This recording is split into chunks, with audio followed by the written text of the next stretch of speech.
Good afternoon, everyone, and welcome to this Waystone Compliance Solutions webinar, where we will discuss the Monetary Authority of Singapore's recently published guidelines on business continuity management, how they apply to financial institutions, and how firms here in Singapore should approach their implementation. My name is Tom Fisher, and with me today are Khushbu Gulrajani and Barry Holmes. Waystone Compliance Solutions is a global organisation. Our business is in ensuring our clients' investment strategies and operational processes remain aligned with all relevant jurisdictions. Our team of over 100 professionals are based in Asia, Europe, the Middle East, and North America, and provide clients with local, regional, and international services. Our diverse range of clients include financial advisors, hedge funds, private equity, venture capital firms, and banks. Whatever the discipline, as your architects in the world of asset management, we can provide the structures, technical expertise, and guidance you need to navigate the ever-changing regulatory landscape with confidence. Waystone Compliance Solutions in Singapore is a regulatory compliance consulting firm assisting companies in their interactions with the Monetary Authority of Singapore. We specialise in providing objective insights, subject expertise, and ongoing support to all our clients' licensing requirements, training, drafting of policies and procedures, and audit needs. Waystone Compliance Solutions is part of the Waystone Group, the global leader in the provision of risk, compliance, and governance solutions to the asset management industry. Globally, Waystone is in 16 locations with more than 1,000 staff covering North America, Europe, Middle East, and Asia. Khushbu and Barry will now take you through the new business continuity management guidelines and offer solutions on how you can navigate them. Over to you, Khushbu. Thanks, Tom, for the introduction, and a very warm welcome to everyone who's listening to us today. So business continuity management, as we call it, BCM, is not a very new concept to the financial institutions here in Singapore. So the BCM framework was first introduced by the MAS or published by the MAS back in 2003, with a slight modification and revisions in 2006. With the recent change in threat landscape, these guidelines have been further revised now, very recently in June 2022. The latest changes are timely as they reflect the key thinking of the industry, a move towards operational resilience, as well as the key improvements and the learnings from the COVID-19. So as mentioned, these guidelines are newly implemented, and it is important for the financial institutions to ensure that they are meeting these guidelines by June 2023, which is less than 2 months from now onwards. So today we will be covering some of these key areas that you need to keep in mind or need to adhere to when you are adopting a business continuity management framework. So under the revised guidelines, the financial institutions are required to adopt a service-centric approach through timely recovery of critical business services to their customers. They are required to identify end-to-end dependencies that support these critical business services and also try to address any gaps that could hinder the effective recovery of such services. The companies are also required to enhance their threat monitoring and environmental scanning processes, try to conduct regular audits, tests, and industry exercises. So before we go into the details about the key changes or the key revisions, let's take a moment and step back to understand what constitutes business continuity management. Now, business continuity management includes various scenarios, potential threats to an organization, and the impact these threats could have on an organization if they materialize. It tries to answer certain questions such as how would the business continue its service in case of a disruption? How long can the business continue to serve? What are the remedial actions that the companies can take to ensure that they are minimally impacted due to these disruptions? It is very increasingly important that the financial institutions take into their consideration unexpected disruptions. Now, these disruptions could be large scale, such as pandemic COVID-19 or cyber attacks or vulnerabilities due to the change in the technology adoptions, or these could be little smaller in scale, such as probably power outage or fire. Now, small or medium-sized enterprises are more vulnerable to these disruptions, given they have very limited financial resources or human resources. It is therefore very important that they build resilience into their businesses and ensure that they are able to recover from the unexpected shocks. Now, this slide is trying to give a brief idea about what were the key areas that the MAS focused in their previous guidelines and what are these new revisions that the MAS has introduced. Now, the revised guidelines have included very sound BCM principles that the financial institutions are encouraged to adopt. They provide additional specific guidance on each key areas to guide financial institutions towards implementation. These includes identification of critical business services, service recovery time objective, dependency mapping, and certain new things that needs to be implemented, such as audit on business continuity management. We will be covering each of these key aspects in next few slides in detail. So the first and foremost is the responsibility of the board and the senior management. The company, while including like or ensuring a business continuity management or framework is in proper place, it is important that the board and senior management has a proper control and oversee on these guidelines. MAS in their revised guidelines have made a very clear distinction between the roles and responsibilities of the board and the senior management. Now, for a board, it is important that they provide a proper comprehensive BCM framework and ensure that the BCM framework is established, ensure that there is a sufficient authority given to the senior management, ensure that there are proper resources available in terms of budget, technology, and human resources to ensure that the company is able to implement an effective BCM. On a periodic basis, they are also required to ensure that the company goes through independent audit to assess the effectiveness of the controls, risk management, and the governance framework. Whereas for the senior management, it's more towards the implementation side. They are required to ensure that the protocols in our place for an effective BCM, they are required to ensure that the critical business functions systems have been identified. And for each of these systems, there are recovery strategies in place. There are proper authorities given to the personnel to carry out their functions in case of a disruption, and on an annual basis ensure that proper tests are being conducted wherein they are able to identify the gaps and weaknesses and ensure that the remedial measures are being corrected. On an annual basis, the senior management is required to provide an annual attestation to the board to ensure and give an overview of the BCP's preparedness as well as their adherence to the revised BCM guidelines. If requested by the MAS, this attestation report is also required to be submitted to the MAS. Now, one of the very important key considerations is the critical business service and functions identification. Now, while supervising a financial institution, the MAS will, of course, assess the quality of the board and the senior management and the internal controls and frameworks. However, in the guidelines, they have specifically mentioned that the key importance will be given to understand how the companies have identified their business services and functions. Now, in case of a disruption, it is not possible for most of the business organizations to recover all of their business services and functions at the earliest opportunity. Therefore, it becomes critically important that they identify those business services and functions which are critical to them, and also, the ones that can have impact on their unavailability on the safety and soundness of the company. For example, will it impact the financial soundness of the company? Will it impact the liquidity of the company? Will it impact the legal regulatory requirements?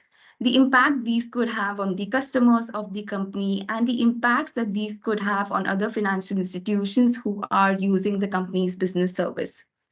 Now, there might also be certain functions that may not directly support a business service, but they might be very critical in supporting the financial institutions during a disruption. To give you an example, if you are an asset management firm, maybe a trade execution or a portfolio management is very important for the company and may be identified as a critical business service. However, in case if there is a disruption, then to handle the human manpower or to handle the various stakeholders, third parties, it might be important that your IT function as well as your human resource function is also functioning properly. Now, for each of the critical business services and functions that you identify, it is important that you develop a recovery strategy for them. That is basically a backup plan, for example, ensuring that there's an alternate site where the people can start working from, or maybe giving additional trainings to the manpower so that they can, act in the back as a backup. Uh, it is important that for each of these critical business service and function, a personnel has been appointed who can oversee the recovery and resumption in case a disruption happens within the company. The next slide is linked to the previous one, which is establishing a service recovery time objective. Now, as we call it as RTO. Now, RTO is the maximum acceptable time that a business function or a service can be down after an unexpected disaster or a failure. It is, as mentioned in the slide, it is the duration of time to restore a specific business service from the point of disruption to the point wherein actually it is sufficient to meet the business obligations of the company. It is a very time-based metrics, and it should take into considerations the obligations of the customers as well as the financial ecosystem at large. Now, going back to our example, for example, maybe for a trade execution or a portfolio management, the RTO has to be very less, maybe 1 or 2 hours, but maybe for a business development team or for a HR function, it could be 3 to 4 hours. Now, for each of these recovery time objectives that have been set, there has to be a recovery strategy in place to ensure that you are meeting such STROs.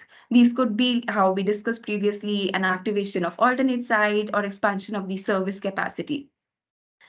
Now, RTO basically defines a turning point after which time the consequences of interruption from a disaster or failure totally becomes unacceptable.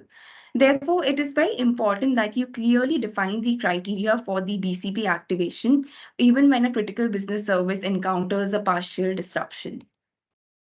The next key important area that we need to focus on is dependency mapping. Now, the companies now cannot take a silo approach when they are framing their business continuity management. The financial sector has become increasingly interconnected with the growing reliance on common IT systems, the third parties, processes, and people. As a first step to mitigate the risk arising from the interdependencies, the financial institutions should be able to identify and map their end-to-end dependencies on such people, processes, technology, and the third parties. For the third parties, it is increasingly important that you ensure that there is a service level agreement in place, ensure that the service provider or the third party service provider has a proper business plan activation process in place, and that they have given you an assurity that in case of a disruption, they are able to provide support to you to ensure that you are able to cater to your customers' needs. The next slide is on the incident and crisis management. Now, in case an incident happens, it is very important that the financial institution is able to resume its critical business services and functions within the stipulated RTOs that they have drawn up. It is important that while incident planning, you draw up a very clear, well-defined template for each of these incident responses. It may not be very specific that it becomes too difficult for an organization to adopt it to a different situation. However, the plan should kind of provide more of a framework than a specific steps. These includes training for the requisite teams, continuously testing their processes and the plans that they have implemented to ensure that, in case of a disruption, the company is able to resume the business. This includes tabletop discussions, in-depth operational exercise, so that everyone has a very general idea of how to respond in case of an incident. In case of a crisis, it is the responsibility of the senior management to ensure that they are able to steer the financial institutions out of a crisis. The crisis management structure should be properly well defined. It should ensure that there are proper roles and responsibilities that has been given to the people. There should be predefined triggers and criteria for a timely activation of the crisis management and management structure. Proper communication should be done with the internal parties, the employees of the companies. They should be made aware of such crisis at a proper time so that they can provide a surety to the company as well as ensure that they are able to work properly. The communication with the external stakeholders should also be very proactive, transparent, and factual. It is important that you reassure your stakeholders and maintain customer confidence during a disruption or a crisis. It is also important that during a crisis, you notify the MAS as soon as possible, but not later than 1 hour upon the discovery of incidents where the business operations will be severely disrupted.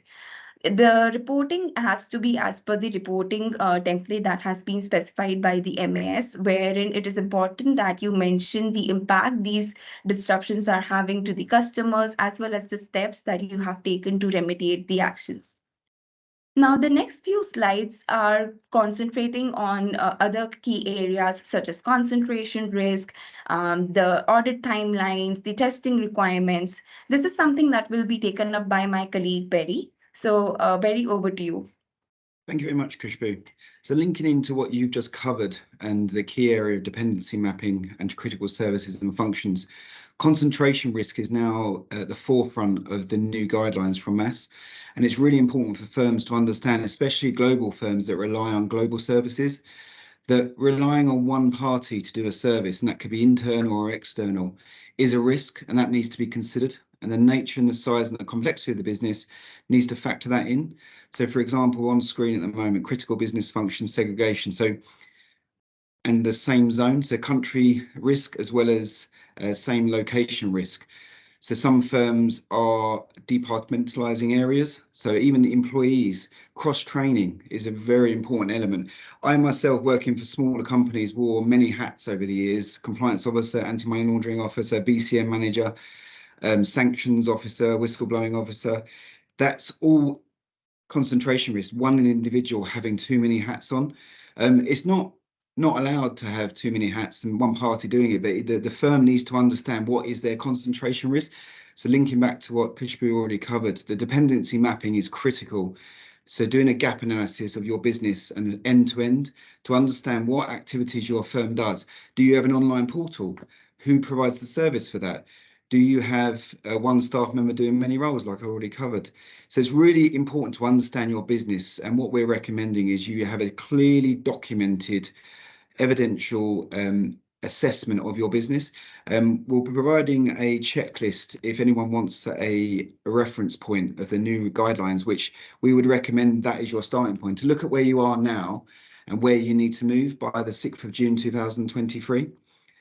If you move on to the next slide, Khushbu. Testing continuous review. Now, this has always been a critical step in BCM. Business continuity management is only as good as the plan that's put in place and the consideration for the business. You must be continuously reviewing and testing your business. Now, just to clarify, we would not recommend a full test every single time. I myself have been involved in full tests, and it is a risk to the business, especially if you do it on a Wednesday afternoon and you have to shut down some of your live activities. It's not commercially sensible. The best thing to do is to start small, and I would always recommend, even though also not always popular, at the weekend, shut down one area at the weekend and then try and recover it. And then if there is an issue on Sunday, you can recover it. So pick an item, pick an area that's the most important to you. Going back to what Khushbu said about data mapping and dependency mapping, making sure you understand what your business does and what is the critical functions. And then you can look at what area to focus on. So it could be simple. It could be your telephone system. How do you receive and make telephone calls? That could be one area.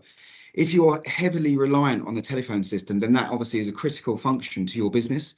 So we would urge you to look at your business model and what is relevant and important to you. Or look at common threats in the media at the moment, ransomware. So look at your data. And if someone put a ransomware on your system and that you couldn't access data, one particular folder, how would you recover? Do you have a live replication? Could you get the data back? Would you only lose an hour?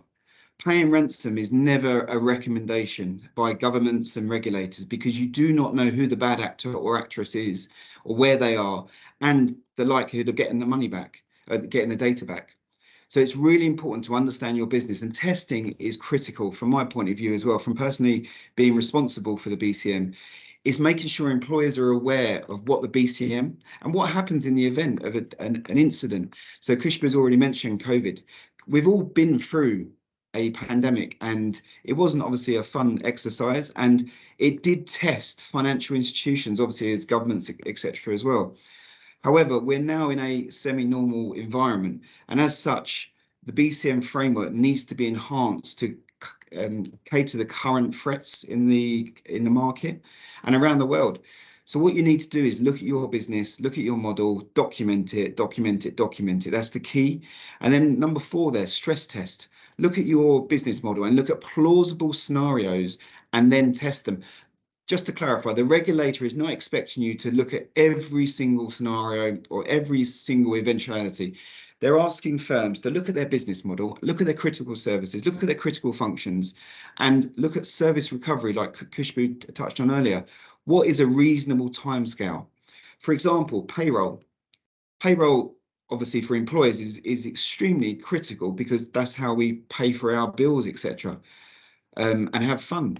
So payroll, even though it's not that frequent, obviously on a monthly, usually basis, payroll is still a critical service and needs to be established. So do you outsource your service of payroll? This is fundamental questions that your business needs to look at. Or is it in-house? If it's in-house, you've obviously got more control.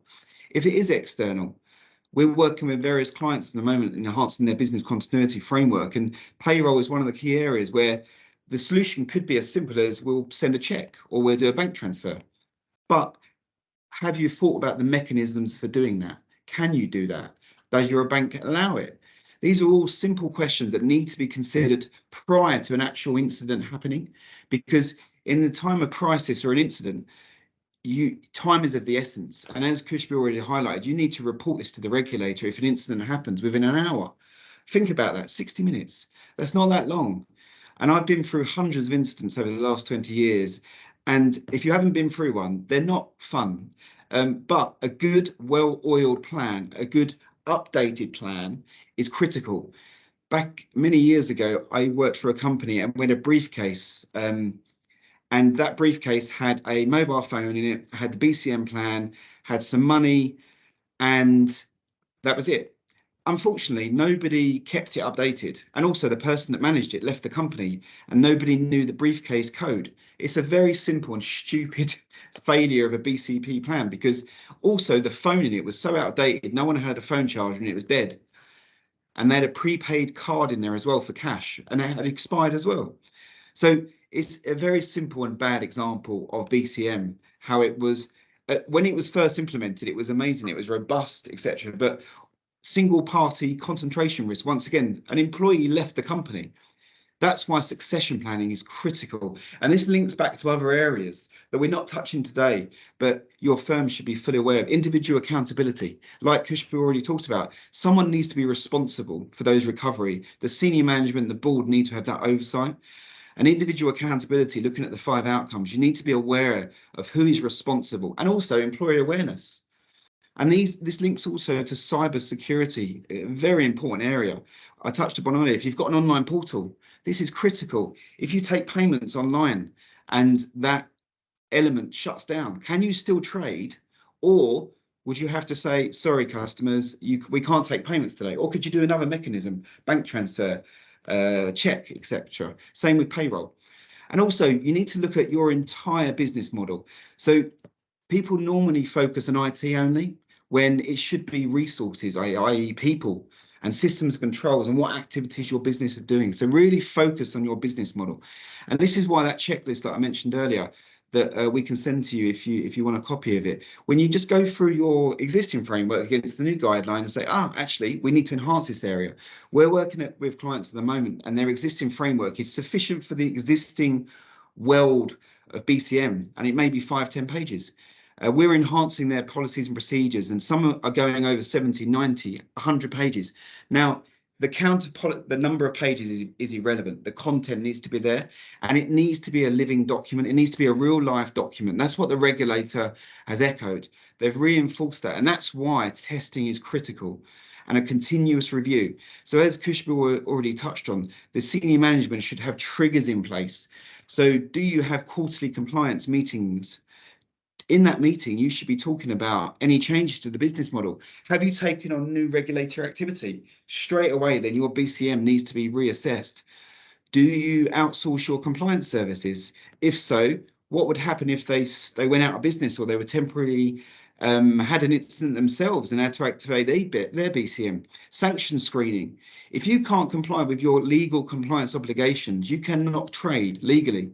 So, for example, if you can't do sanction screening, it's a very simple exercise, screening your database, your beneficial holders against the sanction list. If you can't perform that function, then you can't trade. So you need to look at all your activities and what you do. If you outsource 99% of your business activities to third parties, then obviously you're at higher risk. Not to say that you can't outsource it, but remember the responsibility is with the legal regulated entity. MAS will focus on the legal regulated entity and benchmark them against the guidelines. Now, with everything to do with regulation, it's comply or explain. You need to comply with the regulations to the letter or the spirit, or you need to explain and justify why not. Some examples that I can go through. Office access. How do you get access to your office? Think about it. It's a very simple question. Do you have a key, a physical key, or do you have a key card, or is it a touchscreen? Or at Waystone in Singapore, we have face recognition. However, none of these systems and controls are perfect. So, for example, again, not a great example, but it happened to me last week. I had a coffee.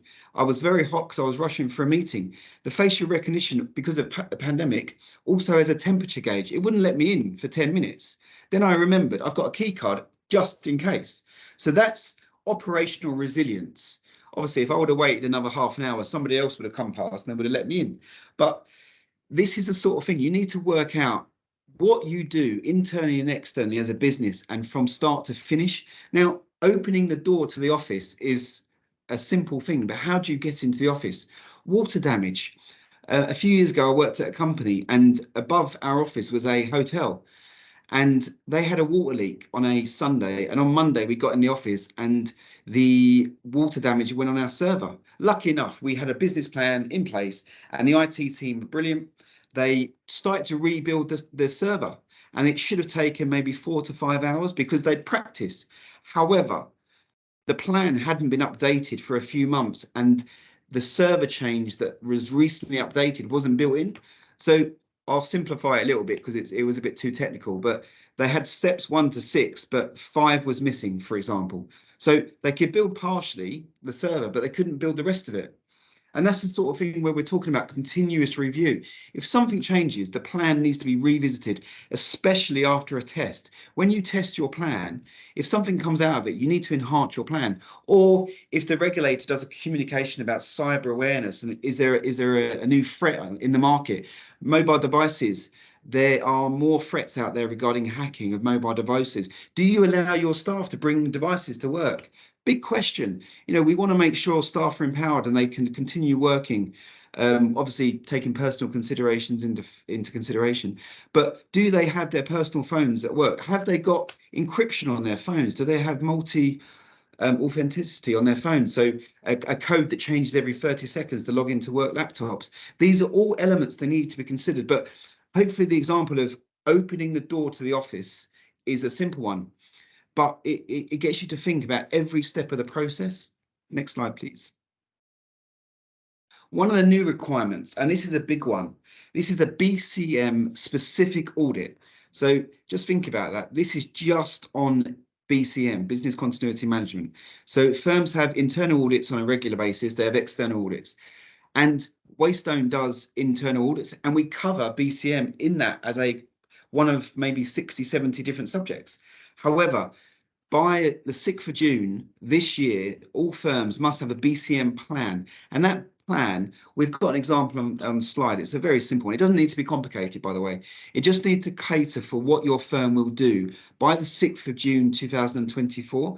So what we recommend is your senior management consider what the plan is. So will you do it internally? Do you have the relevant skills and experience and the keyword independent party internally that can do it? If not, then you need to outsource it.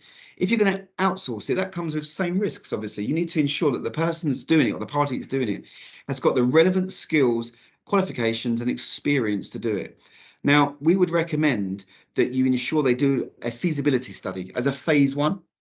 So Waystone's currently helping many customers through this exercise. And there are obviously many service providers out there, but make sure that you get clarification from the service provider what they will do for you. Because at the end of the day, you're the regulated entity, and in the event of something going wrong in the future, you need to be able to demonstrate that your senior management have taken the rules, the guidance, the principles, and the spirit of the rules and guidelines and adopted them.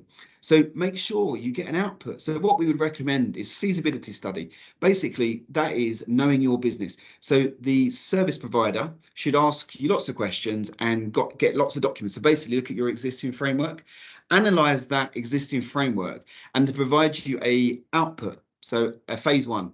And that should be an overview of your business and making sure that they've understood your business. Once they've got that, then they can provide a recommendation how to enhance your framework. If you've got nil framework, i.e. you've got no plan in place, which some firms do have, even though, as Khushbu said, the guidelines are already there, some firms haven't got anything in place. Now, this is a very good opportunity to obviously fix that. Some firms have something in place and it's robust in the current world, as I already alluded to earlier. However, they need to enhance it. So with your service provider, you need to work with them, and it should be a collaboration. They need to make sure it covers the key areas. So on the screen at the moment, management, they should be strengthening the management oversight, as Khushbu already spoke about earlier, governance, context, leadership. Each recovery element should have an appointed individual to recover that. And they should have the relevant knowledge and experience and skills to do that as well. If they don't, they need to obviously undertake training. And that's where a service provider may be able to provide additional training as well. Business impact and risk assessment. Now, this links back to what I already talked about, individual accountability. Who is responsible for your BCM? That's a simple first question. It could be the CEO, it could be the IT manager. Someone needs to be appointed. Contingency arrangements, controls, operations, like Khushbu already mentioned about a different office. If something happened, could you relocate? COVID, again, we don't like to keep referring to it, but it's the most recent extended incident that we had. And we worked from home, many of us. I remembered opening an office in France, sitting at an ironing board on my laptop in my front room for months and months, doing work on a laptop on an ironing board. And it's not good memories, but funny memories. But that can still be a recovery. Mass has already said about COVID. You can use that model. However, this is an important part. You can't just do it as business normal. You still need to adapt and adopt to the new guidelines. If that resilience, operational resilience of the COVID pandemic is the way forward for you, you need to forget about the COVID part and build it into your existing model in your new BCM framework. Documented plans, once again, policies and procedures. These can't be, going back to my briefcase example, these can't be on the shelf gathering dust. These need to be living documents. For example, when you're doing a new project, you should be factoring that in. It should be similar to considering IT or HR, or if you're doing a new business line, you need to factor in business continuity.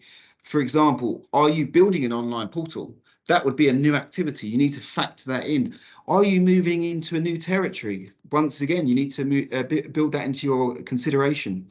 Training and testing. For me, training and testing is probably one of the most critical elements, because I've seen well-experienced senior management crumble during an incident, and that's not their fault. They've just never been through a real-life incident. And I remember my first one in my 20s. It wasn't a fun exercise. However, testing, training, preparedness, and employee awareness. This is a critical function, and Khushbu will probably agree. Getting employees active awareness. For example, the compliance manual. Do you get your staff to sign the compliance manual or confirm on an annual basis they're aware of it? And that's important. Going back to individual accountability, making sure they know. If they spot a fire in the office, first of all, human preservation, obviously, making sure that they look after safety, human safety. Call the fire brigade immediately. Save the property, save the individuals, then activate the incident. It could be a trivial little fire, waste paper basket or something, and it could be contained. However, knowing how fires work as a previous fire marshal, you still need to make sure that there's no wider risk embers somewhere else that haven't been caught. So it could be a short-term disruption, i.e. 4 hours. But that still needs consideration because the phones are still going to ring, emails are still going to come in, and mass still may need to be notified, like Khushbu talked about. But this is where the plan needs to factor in short-term disruption as well as long-term disruption. And that goes for your own firm, but also your service providers. And finally, review and update process, governance, improvement, evaluation. So, for example, we've seen some firms, and I've personally, as a previous compliance officer, approved by the UK regulator, the UAE regulator, and working in Europe as well, is ongoing review, putting triggers in place. So I've seen firms put quarterly reviews in. Let's look at the business continuity plan on a quarterly basis. Has anything changed? John, Barry was on a holiday then. Barry, John, is there any updates? Oh, no, nothing's changed. Okay, making sure. And at the end of the day, that's your evidence as well. And the regulator, it's a common saying around the world, but if it's not written down, it didn't happen. And that's where your documental evidence, and this goes back to that checklist I mentioned at the beginning and in the middle as well. Waystone can send you a copy. Basically, that's your evidence of how you've gone through these guidelines and enhanced them. And it's an overarching important note. Your firm must ensure accountability and responsibility for the business continuity of its critical business services. So echoing what Khushbu talked about at the beginning, this is fundamental. Some firms, and this is a hard thing to accept sometimes, some firms don't know their own business. They don't know how the sanction screening is doing at the senior management level. It's done by the compliance function. So this is where senior management need to understand what is outsourced and critical services, critical functions. And Khushbu may be able to add some more in, but outsourcing. Outsourcing is an existing requirement that you must have an outsourcing register as prescribed by MAS, a template, and you must continuously be reviewing that, making sure that your outsourcing providers have got, as required, a BCM plan themselves, making sure that they've got resilience, making sure that the agreements are in place. Recovery, we've working with some clients that their service providers have got a recovery time of 2 hours. So that helps their own recovery time by a knock-on effect. So on screen at the moment, looking at the critical services, once every 3 years, an audit must be done. The first one needs to be done by 6th of June 2024. The audit plan, as I've already highlighted, needs to be in place by the 6th of June this year. And as Khushbu already highlighted, it's not that far away. We're on the 20th of April today. And just think about next week's the end of April. And then we're in May, and there's bank holidays, etc. in Singapore. Appoint a qualified party. Now, this is important. There are qualifications out there for BCM. However, the MAS have not prescribed specific qualifications, unlike other industries and other roles. However, what you need to do is look at the service provider. If you've ruled out internal audit, and make sure the person's qualified. For example, at Waystone, we've got various different people that are qualified. I'm a cybersecurity specialist. I've got 25 qualifications in various subjects, governance, etc., which I've done many audits, BCM, etc. Khushbu as well has done many audits. So it's making sure that you get that skill set and you get that expertise. And also, at the end of the day, you're paying for a service. So they need to be able to evidence that they can do it. And that's why feasibility study, making sure that that's part one. Part two is the documentation. And they can't just give you an off-the-shelf template because they don't know your business 100%. It needs to be a collaboration and customization of your plan. And also, you need to have a walkthrough with that plan with your senior management. And some firms will have obviously committees set up, audit committees, etc. And those committees need to go through it as well and have confidence. And that's the key word. In the event of an incident, part one, would it work when you've tested it, etc. Part two, if the regulator asks for a copy of it, would they be able to have confidence in that plan? And it needs to be sustainable because obviously, as I said earlier, some plans are 50, 60, 70 pages, 100 pages, and some have many appendices and checklists and templates. But you need to be able to look at your testing and your output and make sure that it's fit for purpose. I think that's the most important thing. Also, when you have other audits, making sure that you're factoring any remedial actions that are highlighted in those findings as well. So today is the 24th of April. Next week is May. So time is ticking on. The 6th of June 2023 is when you're meant to have an audit plan in place. Now, that's the most simplistic part of today, the audit plan. It just needs to be a one-page document, just confirming that you're going to have an appointed either internal auditor or external auditor by Q4 2023. And the audit's going to take place by Q1 2024, ensuring that it's all done and dusted by the 6th of June 2024. It's really important that this is on your senior management agenda or board agenda, and it's a fixed item. I would highly recommend this. Being part of many audits and board meetings and meeting agendas over the years as a compliance officer, head of compliance, it's really important to have a fixed agenda until it's resolved. And also, it shows that corporate governance to the regulator if ever asked. And make sure you go back to those qualifications and a qualified party. So top tips, as I've already covered, start early. There is time, so there is no need to panic. If you've got an existing framework, you just need to do a gap analysis against the new requirements or outsource it. There are many service providers out there, so start early, engage them early. Get a quote, get an engagement letter, just get some feedback, how long they think it's going to take on the size and complexity of your business. Make sure it's on your board agenda. They're fully aware. This goes back to corporate governance. We don't know what MAS is going to do, the regulator is going to do. They could ask all firms on the 30th of May, have you executed compliance with MAS guidelines regarding BCM guidelines? Unlikely, but you never know. They could do it on the 7th of June. So I've seen regulators do this as a thematic review or just a touch base with regulated firms. We're outside of the pandemic now. However, the threat landscape, as Kushbu already highlighted, is still there. Cybersecurity is massive at the moment. Map out and plan, comply with the timeline, consider who will do the audit, as I've already said, experience, skill, knowledge, and then to finish, Kushbu, proactive. That's the key. And then after that, it's documentation. And then just to recap, the timeline, 6th of June 2022, the new guidelines came in, as Kushbu highlighted at the beginning. 6th of June this year, 2023, all firms must meet the new guidelines and establish a BCM audit plan. Now, that's not to complete the plan, but it's to have a BCM audit plan. 6th of June next year, 2024, all firms must have conducted their first BCM audit, and then that's business as usual.